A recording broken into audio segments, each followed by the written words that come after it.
before the pyramids rose, before Babylon's hanging gardens bloomed, before Stonehenge crowned the hills of England, there was Jericho, a city older than history, built not of myths but of stone, dust, and time.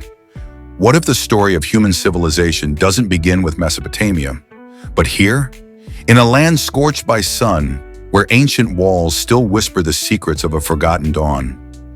This is Jericho, possibly the oldest city on Earth.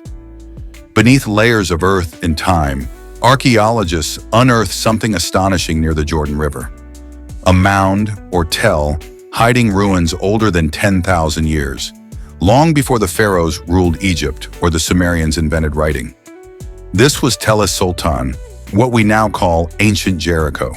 When British archaeologist Kathleen Kenyon dug here in the 1950s, she found what no one expected: stone walls built 9,000 years ago, a tower over 26 feet tall, mud brick houses, and, most importantly, a sign of permanent settlement.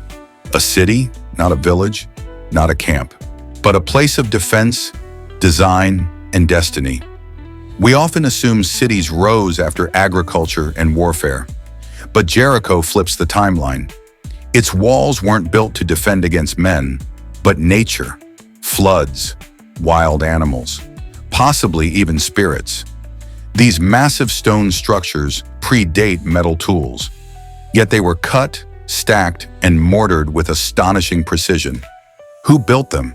And why did early humans decide here to settle permanently? Perhaps it was the nearby spring of es-Sultan, which still flows today, a source of water in a parched land, a magnet for life. Inside Jericho, houses were made of mud brick, often rebuilt on the same foundations for centuries. Over time, the city grew layer upon layer, each generation literally building on the bones of the past. And speaking of bones, in Jericho's earliest layers, archaeologists found plastered skulls. The dead weren't buried far away. Their heads were preserved, decorated with seashells for eyes, and kept inside homes. Ancestor worship? A spiritual connection to the past? Or early evidence of organized religion? This was no mere village. This was a culture. One of the great puzzles of Jericho is this: it had no writing, no literature, no known kings, no monuments carved with grand declarations. And yet it thrived. A settlement that lasted millennia, changing, rebuilding, evolving without the complex tools we associate with ancient civilization. Could it be that our definition of a city is wrong? That human beings didn't need writing or warfare to build complex societies? Jericho challenges our assumptions. It's a city of silence, but not ignorance. Jericho wasn't alone in the ancient world. Nearby sites like Göbekli Tepe in modern-day Turkey show signs of communal ritual life, possibly even predating Jericho. But Göbekli Tepe was a ceremonial center, not a city. Jericho had homes, a population that may have numbered over 2,000. Food storage, trade, architecture, social structure. It wasn't just a place of worship, it was a place to live. A prototype for every city that followed.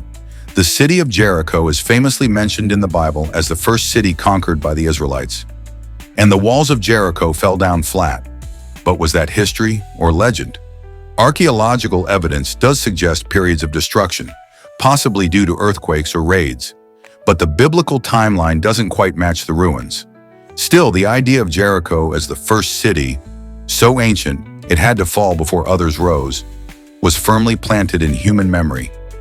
Even millennia later, people knew this place was special. Today, Jericho lies mostly in ruins, but beneath the dust it still breathes, not as a relic, but as a reminder. That civilization didn't begin with grand empires and golden thrones. It began here, on humble ground, with hands in mud and eyes on the future. Jericho, the city that taught us how to stay. Jericho, possibly the first city on Earth. Like, share, and subscribe for more forgotten stories of our ancient past.